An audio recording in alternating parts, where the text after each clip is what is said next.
Puda, you the GOAT, boy.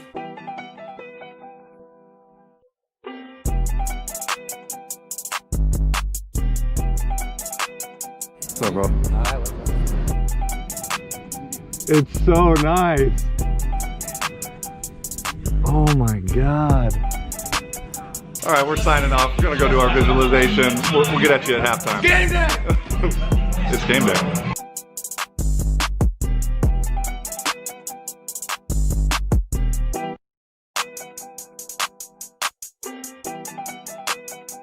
All right, welcome back. Connor, we got our first guest of the day. First one, number one. Joey Bradley, what's going on, man? What's going on, baby? How you doing? Doing very well, bro. How are you been? How you doing?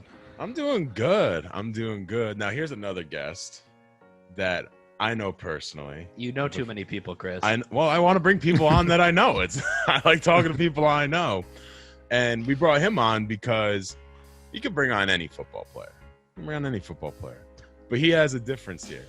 He's playing in a different country, which could be a completely different game. So when you got done here, we'll go back into the history of the U.S. stuff, but when you got done playing in the U.S., what made you go overseas and play there? Man, to start, I kind of always had an idea I was going to do it. I didn't get to I played quite a bit in college, but not as much as I wanted. And so I still kind of had that itch when I finished, and then had a couple buddies who did it. And so, like I said, always in the back of my mind that was something I wanted to at least experiment with and kind of use. I decided early, I don't know where I heard it, but I'm going to use football and not let football use me. Okay. And so didn't get to really travel much growing up because of sports. And I was like, fuck it, let's or is this non-swearing? Sorry, I should. You can swear. You're good. Let's go. Okay, all right, Every good. episode, all right. This is, we don't censor anybody. All right, let's go. That's like a segment now. Every time Exactly. someone curses, I guess wait, I can I was gonna curse? I'm ask, like, we yeah. don't censor anybody. Let it go. It's a segment now. You guys got to do a little Episode. a compilation of all of the. Wait, By the end of this podcast, we might have. By the enough end for of a it might full be movie. longer than one podcast of us just say, yo, just do it. We're gonna have an Just do it. extended Lord of the Rings version of this. sick. But yeah, so I was like, I just knew I was gonna do it. I got home. I got moved back to Seattle after graduating from UNH. Was kind of trying to maybe. I knew I wouldn't leave to Europe for 6-7 months, for the offers I had, and so I was like, let me try and get a new job or a real job. The whole get a degree and you just have a job waiting for you thing that we were fed, and then That truthful statement. worked some fun retail jobs, and wasn't getting called back for busboy jobs, and man, shit just kind of hit the fan, with a relationship that was kind of on the outskirts, and between the interesting job and living at home, I was just like, yo, I got to get out of here quick. And opportunity kind of in the darkest day came up, and I jumped on it. And I was to Portugal the first year for very minimal salary. It was just an escape plan, which mentally I wasn't in a great place. I needed to just change the scenery, And that's sometimes what you need, is just to get out and change it up, and it just changes everything. So you say minimal salary. When you moved out there, did you have to get your own place? Was it provided for you, or was that part of the contract, or was that your thing? Yeah, I mean, for most all of the Americans that go over there, I mean, it's honestly the best way for me to travel and live, because I just show up and everything's ready. The apartment's ready. I mean, relatively speaking, you might need to go get some more pans or pots or little kitchen Tupperware type of stuff, but you show up, you got an apartment, Metro Pass, whatever is in cell phone, SIM card, they show up with some salary as you arrive, and so you're set as soon as you show up. And so it takes a lot of the stress out of having to sign a lease, having to find a place, having to do all that stuff. And so yeah, once I that first deal, just to be straight up, like most of the deals around here are like flights, rent, insurance, equipment, you know, SIM card, internet, kind of all the living necessities, and then salary nice, can honestly. yeah, no, it's solid. And then salary can be anywhere from, depending on the country, can be anywhere from like 300 euro to 2,000 euro a month. And that first deal I took in Port, I had some like German offers for in like the 1,000 range, and I would, just to express how desperate I was at the time, like that first deal was just flights and accommodation, no salary.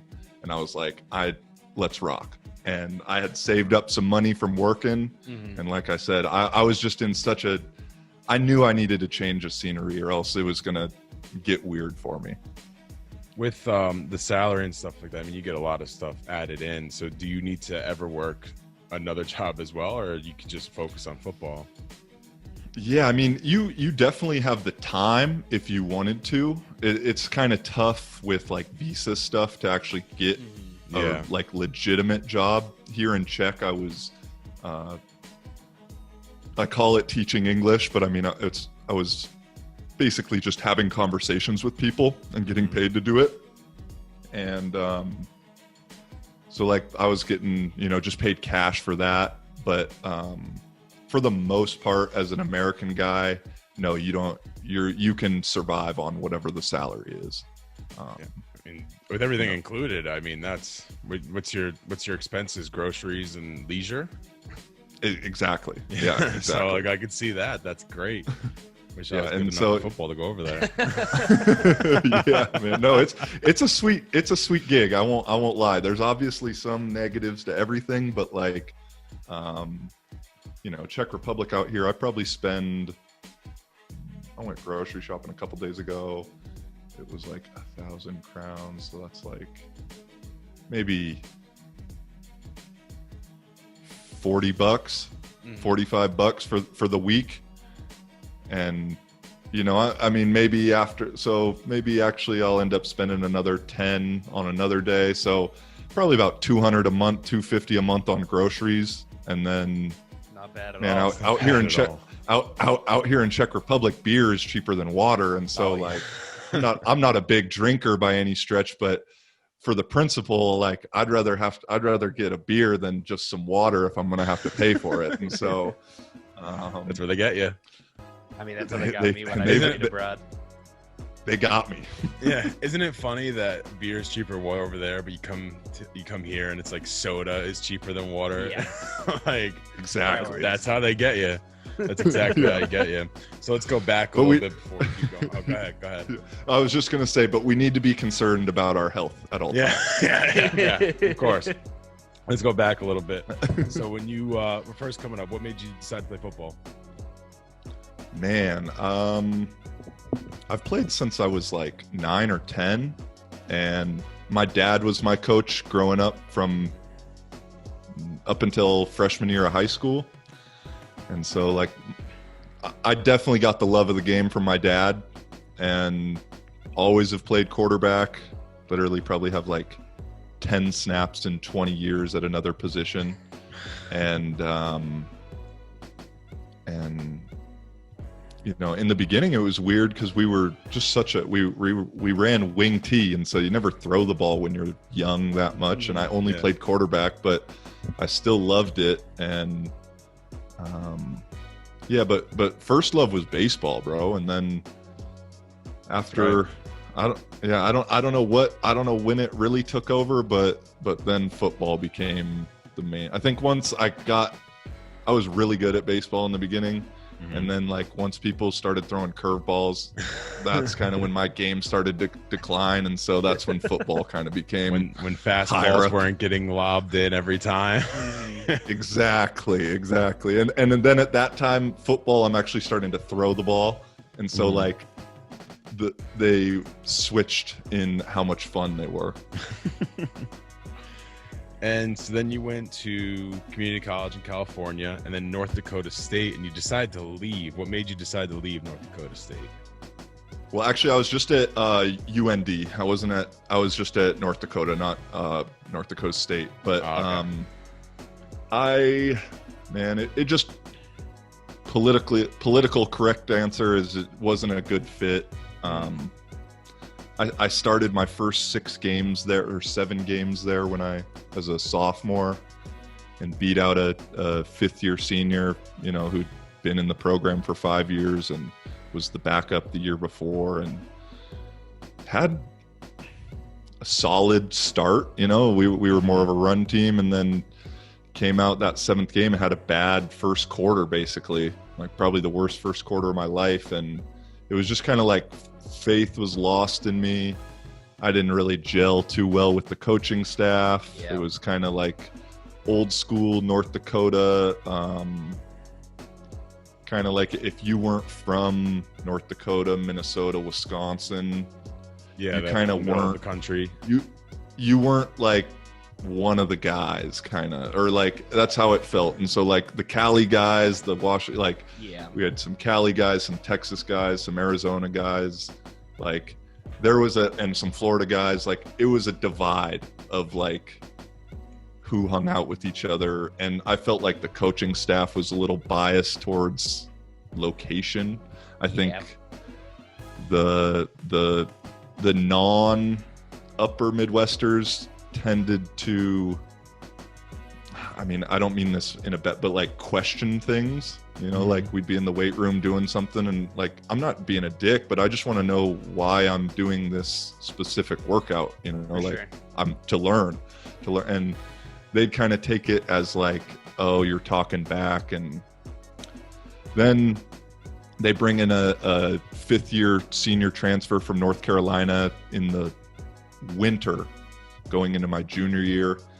And they say it's going to be like a fair competition and stuff, but it was like really evident that they were just going to give it to him. Yeah. And so like, dude, the straw that kind of broke the camel's back was I played the spring game and I was competing. Like I was playing my best ball ever. And I think spring game went for like 250 and 3 touchdowns or something. And he had like a solid, like 80 yards and a touchdown or something. And like before the spring game, there was so much emphasis made on how important the game would be. Uh-huh. And then I did that. And then after the game, it was kind of like, oh, well, we still got a lot to work on in the summer. And the head coach was actually announcing the game on like live TV or whatever, local TV. And bro, you can go back and listen to it. And when I'm making some throws that were like good throws and like moving the chains, you can like hear him being like, there's another first down. Yeah. Like, how am I going to do this? And so I knew it. I saw the writing on the wall. So I just got out. North Dakota wasn't really a fun place to just live. What? I mean, the sprawling metropolis of North Dakota. It could have been really cool. Like it could have been really cool, but just the situation, it wasn't. It's just funny. You're just like the coach is like, I have to make a decision. Yeah, like I'm gonna have to. The team has to make a decision. How many coaches deal with this? Yeah, no, you could just and just his vibe. Like, I don't know. I feel like I'm pretty good at like reading people's like energy or intention or whatever, and you could just feel he didn't like me. He didn't want me to be the guy. Like so. I wasn't the guy. And you went somewhere that someone wanted you to be the guy. Yeah, I mean, kind of. He got fired the year after I left, too. So just throw that out there. I mean, it's a good thing, though, that you can read that personality from him. Because then if you can't read it and you're stuck there and you realize too late, it's like, oh, man, how did I not see this beforehand? So at least you had like the presence of mind to be like, I know I'm not in the right spot anymore. For sure. No, he was just kind of insecure. I know I'm talking shit about. I'm not gonna name his name or nothing, but like, just weird stuff, man. Like Yeah. walking by in the hallway of like the football facility, just you and him passing each other in the hallway. I'm the starting quarterback. Like he wouldn't even make eye contact with me. Yeah, no. Like That's crazy. like, Makes no bro, sense. I don't need like you to hug me or hey, what's up, bro? Like Just a nod would be fine. Acknowledge yeah, you let's exist. let's get a nod, bro. Give me the down nod. You know, the nod you give to the people you don't know. Like, fuck it, dude. I'll take a downward nod. You know, 100%. nothing, dude. Coaching means so much to football, and it's crazy how many bad coaching stories you hear from people. Like it means so much to all sports, but especially football. Having somebody that's a good leader at the helm just means a ton. It's the difference between the Pats and the Jets. Like it's crazy. Exactly. And you hear so many stories like just bad coaching, and this one sounds really bad. I mean, this is Dude, I will, you know, it wasn't good. And from the top to the bottom of the stat, like, again, it is what it is. Go I'm off. not being malicious at all. This is just all of them. They had transferred from D2 like 4 or 5 years before I got there. And so like my first year was the last year that we were in like D1 AA, like purgatory. Like technically we couldn't make the playoffs. We were still transitioning. And pretty much the entire coaching staff had just like gone from D2 and just kind of rode the wave up. So none of them were hired as Division I coaches, which I'm not saying like only Division I coaches are good or whatever, but like, I don't know. I think they were a bit out of their league. That was the positive I took from that. My year and a half in North Dakota was like, at the time, coaching after I got done playing was like what I was going to do. And so I was like, well, I know I can coach D1. Like, you know, like if this is what it's like.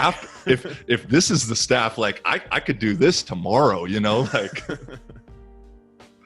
and I mean, you talk to most dudes from that team, and I'm not going to get called a liar by too many of them. Let's bring in. Yeah. Here we have. You thought that was producer Josh. Well, we got a surprise for you. We had. Do you remember Frank Alvarez at New Haven? He was also a baseball? comm major. No, he was a comm major as well. Frank Alvarez. We- No, we- I don't. We had him on. You're gonna remember the person we surprised him with. So we had him on, and we brought on Joe Brown. Oh, Yeah, we- really? Yeah. But we had him disguised as one of the producers because they were good friends. So we had him disguised as one of the producers. They're like, the producer wants to ask a question. Come on in. And then he popped up. It was great. It was great to get Good. him on that. Good old Joe. Yeah, man. That's right. I forgot well, about Joe. But yeah, Joe was a good dude. Yeah. Well, Yeah. speaking of New Haven, what made you go to New Haven after UND? Like, what brought you to the East Coast at that point? Man, that's a good question too. And I after North Dakota, I had it set up that I was going to go to Illinois State. Mhm. I had a coach from Washington that I knew from high school who was the tight ends coach and also knew the running backs coach there. So I drove down. I had a redshirt year still, so I was going to redshirt. They had a senior quarterback that was finishing up, and then they kind of didn't have a guy for the next year. Mhm. Moved in. Long story longer. My transcripts from JUCO, like I couldn't get them sent there. I needed someone to be in person to get my transcripts at the JUCO, and like I just didn't have anyone to do that.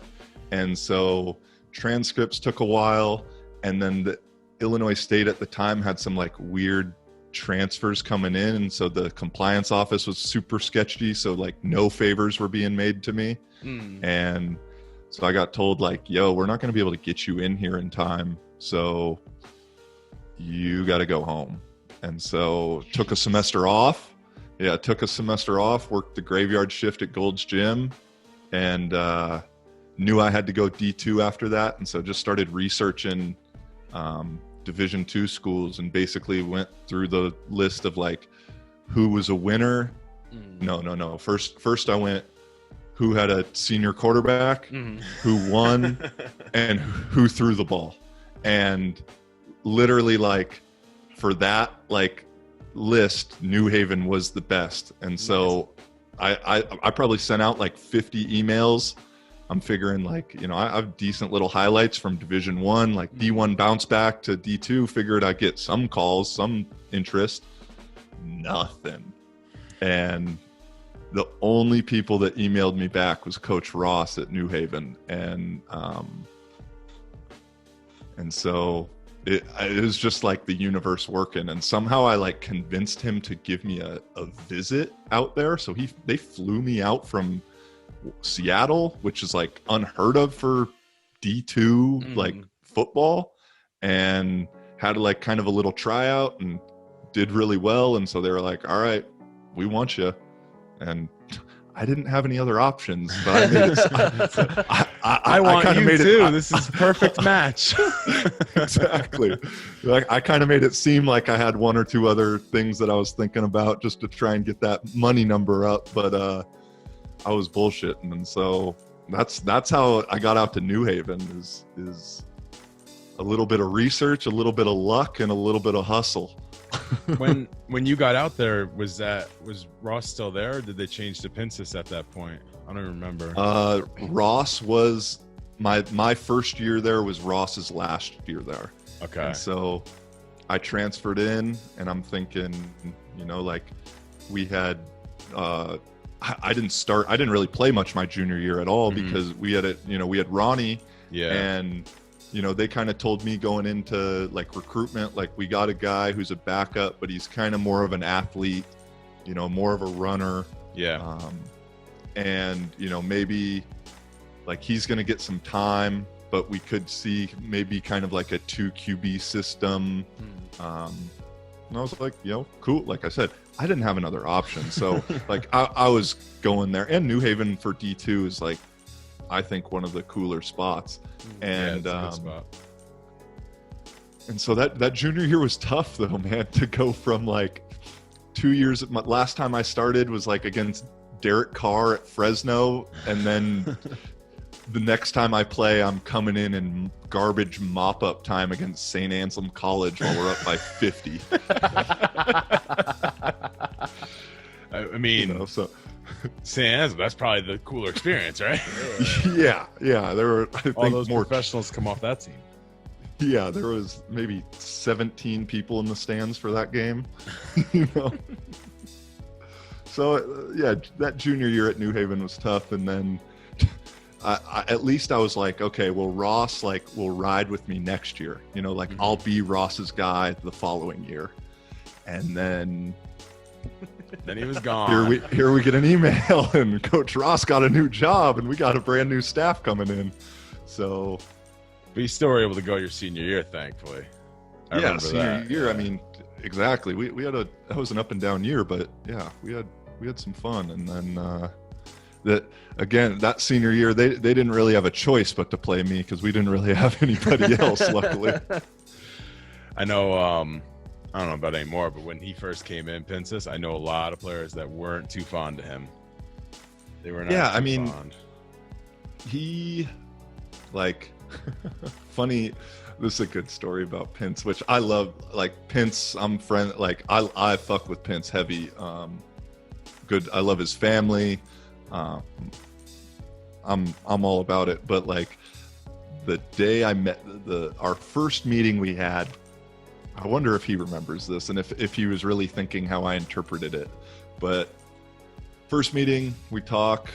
I go up to him after it and say, "Hey, coach, I'm Joey, play quarterback. Nice to meet you."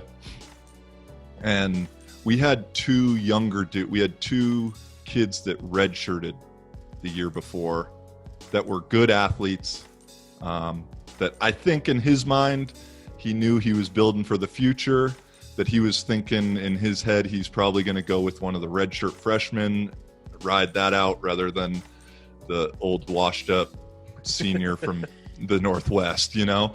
And so I kind of shook his hand, and I just kind of got the look of like, okay, pal, you know, like, all right, we'll see you in meetings. All right. You're Okay. You know, it was like not the introduction of like, oh yeah, you're my guy. It was like, all right, buddy.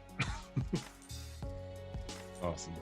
So then you finished up at New Haven, and eventually you made your way overseas. Yep. What are some of the differences between playing in the United States and playing overseas? I mean, it's not as serious over here, you know. Okay. Obviously, like from the like in college, like, you know, it gets made into that you're a student athlete, but realistically you're an athlete student. And and you know, over here it's much less of a big deal, you know. Like we only have practice 2-3 times a week over here. Like the thing a lot of guys don't know is like it's only the imports that are paid. You know, the local guys, maybe if a local guy is like really good and from out of area, they'll pay for like his gas or like give him a little something. Mhm. But for a majority of the guys out here in the lower leagues, like they're just playing for fun. Yeah. You know, like it's their hobby. They take it really serious for a hobby. You know, like imagine that dude who is like doing BP for softball, you know, like softball at the you know, like there's that Yeah. guy. Like it's the team is full of like those guys who are super into football, but they work 40 hours a week, you know, Yeah. before it. And so it's cool in a way because it kind of takes it back to like high school, because Mhm. everyone's playing for the love. And at certain college level, like not so much D2, but D1, you get a lot of dudes who just like want their school paid for and are just kind of like riding the wave, don't really want to play that, you know, like there's some guys. And so the vibe's weird. And out here, it's just a little more like family oriented in a way, you know, like Good. high school is. And, you know, competition level, it varies by country, but it could be anywhere from like, the weirdest thing out here is just the parity, or the parity means the opposite of parity, whatever that word is. Opposite Like of parity. between That's the word. yeah, between imparity, unparity, something disparity, something like that. I don't know. Is like on the field, you will have a couple American guys who might have played D1, might even played like in the league at some point. And then you'll have some Euro dudes who are like, could have played D1 if they would have had the opportunity. Mhm. But then you'll also have a guy who like wouldn't have started on my high school team out there too, you know? And so like, it's this weird blend of skill and commitment and everything. So it's just kind of it's the outside football things that are really different compared to Yeah. the States. And you've had a lot of success out there. Like, how does that transfer over? Is it like the success you'd have over here in football, or is it just like kind of within the little circle of football in Europe? Like, does it reach outside of that, is what I'm trying to say. I mean, like in terms of like people knowing about it, or what? Yeah. What exactly do you mean? Yeah, like outside I of the would- realm of the fans that are in the community for the Euro football. Yeah, I mean, that's a very tight circle for sure. Yeah. But at the same time, like there are like it's a definite community, Mhm. and so. But no, I wouldn't say a ton of people outside of that realm know too much about it.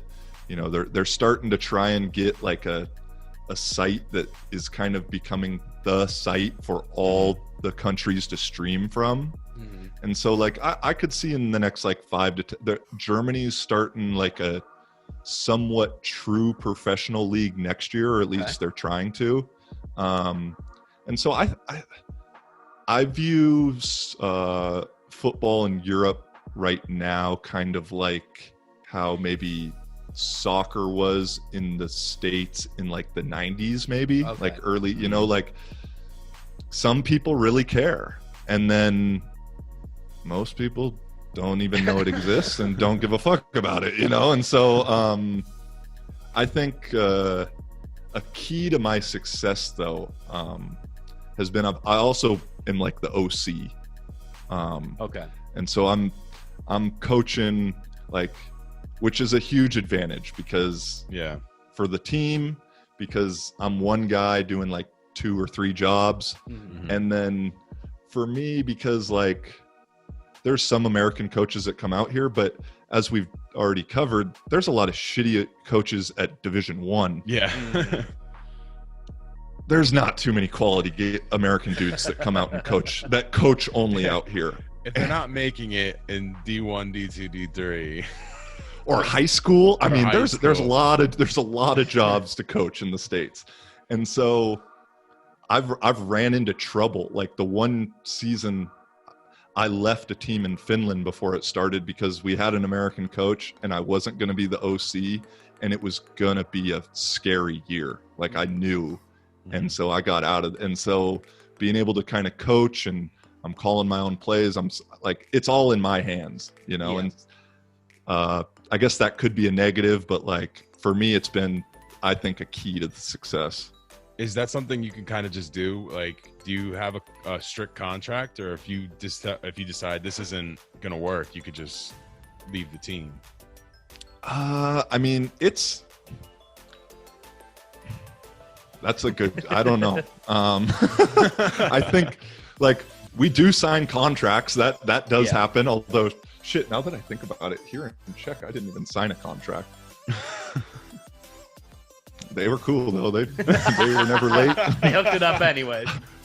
They hooked it up. We won every game. It was a mutual thing. But like you can, I mean, there's funny stories of like guys just like disappearing in the middle of the night, you know, like it not being for them, and them just being like telling nobody and just leaving, you know, because I mean, you can take a taxi and get to the airport and leave, and like what, the team's not gonna send the FBI after you or anything, you know. So I mean, like you probably might not get a job after that, but it's, you know, you could get out of it. And so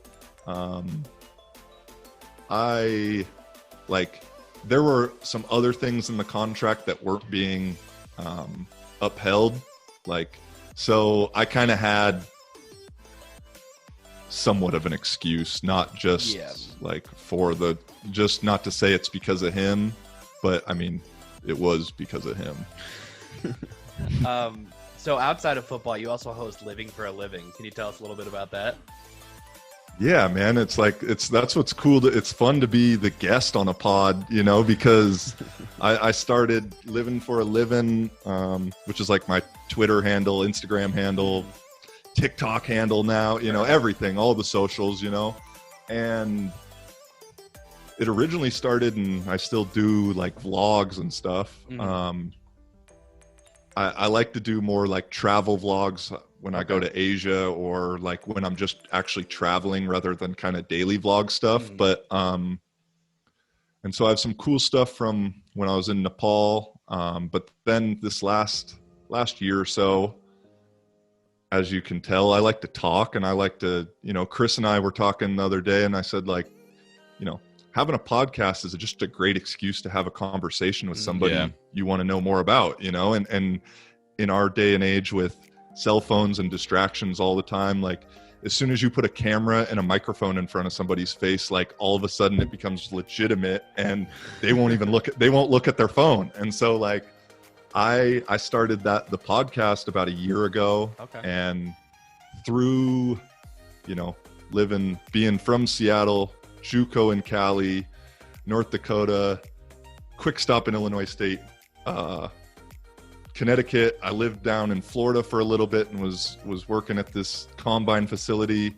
So I got this cool little network of athletes, but then also, you know, it's now kind of grown into just some cool people that I just wanted to, like we said, have an excuse to talk to them. Yeah. 100%. And then now with lockdown happening, I've kind of gotten into like the solo pod game, where I'm just essentially like the camera is my therapist, and I'm just like just getting something off my chest once a week. And so yeah, that's kind of been the maybe about a year or two with the living for a living, and Hell yeah. kind of started the name because I'd be back from, I think the first year in Portugal, I was back in the States. And, you always get the question out of college, like, so what do you do for a living? Mm-hmm. And I hate that question personally. Just it always kind of comes from like a guy who doesn't really give a fuck what you do. Like he just kind of wants to tell you like he's like a software analysis for some company, like he wants to tell you what he's doing. And so I got sick of like saying, I was playing football in Portugal, and getting the like, oh, I didn't know that existed, and like kind of looked at like you're a fucking joke kind of, like I just didn't. And so I just one day I was like, man, I'm just living for a living, like I'm not really making too much bread, but like I'm living, I'm traveling, I'm living. And so I started like somebody asked me what I did for a living hella condescendingly, and I responded with like, I'm just living, man. What do you do? And like the reaction I got, I was like, oh, yep, that's something. I need to stick with that. Yeah, it probably throws them off. They're like, oh, I did not expect that.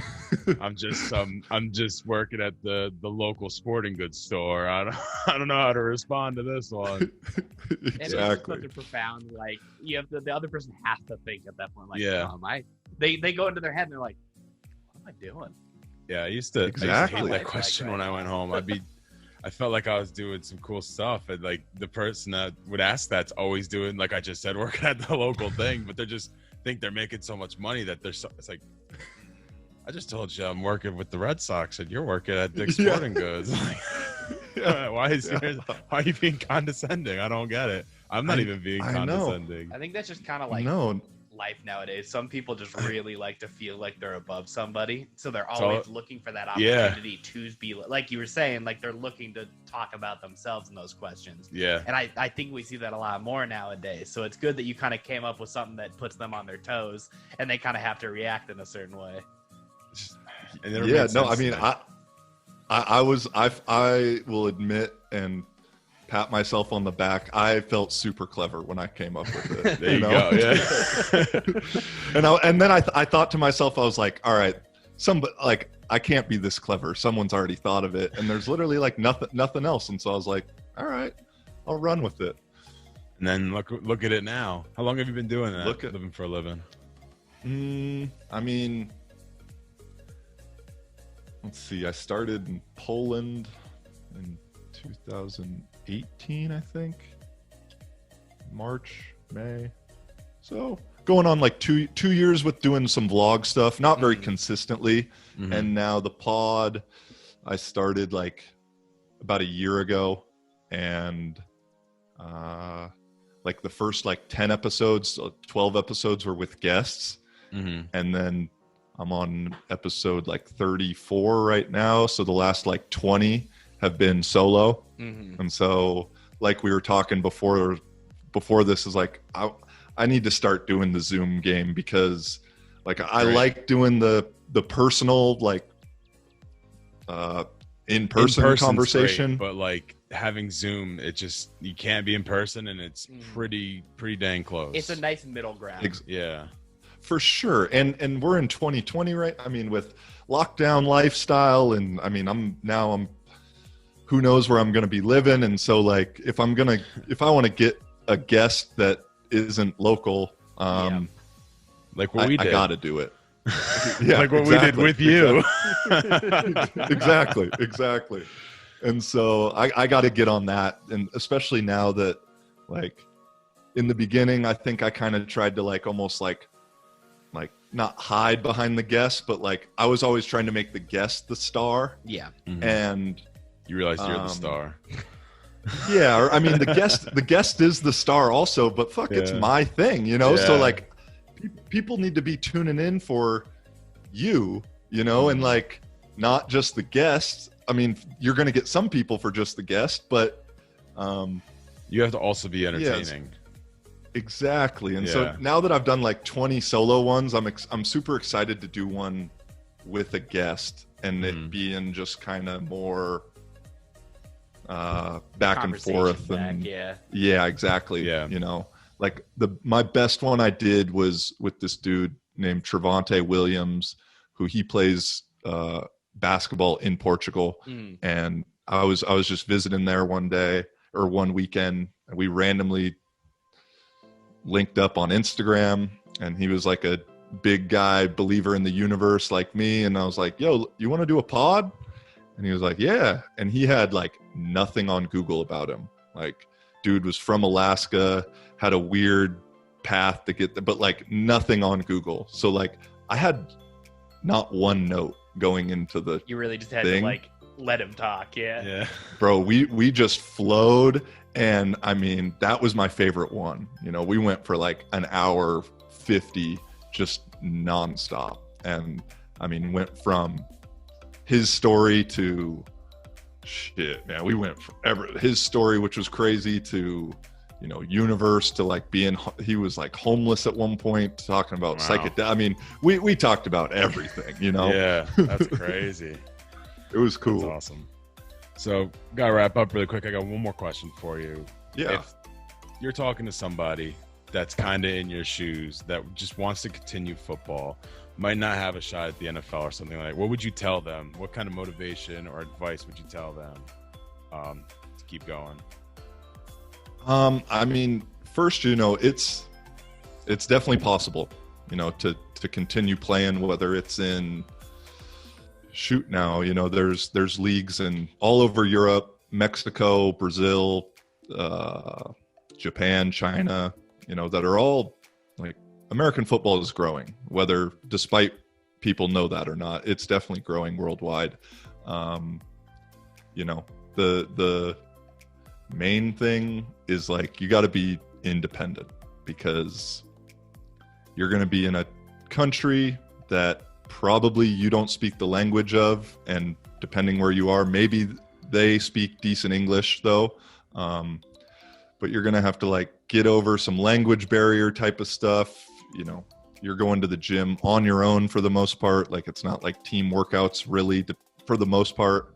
And so you got to be a independent dude and definitely love football, because depending on where you're playing, sometimes you're playing in front of 50 people, you know, 100 people. Maybe you could play in front of 3,000-4,000 at a big game, but you know, it can go all over. And so those would be like the like prerequisites, I would say, as like as a person to want to do the European or the overseas thing.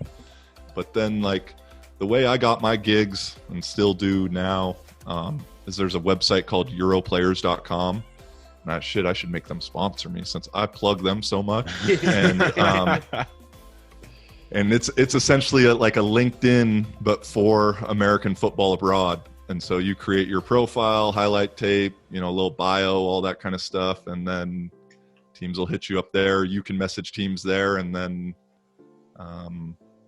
go from there. And so that would be like it. That would probably be the easiest steps for somebody to get started. Awesome. Joey Bradley, everybody. Thank you for joining us. Great catching up with you, man. Chris. Great Appreciate catching you, up, bro. Yeah. We'll be right back with Vince Papali. We'll be right back.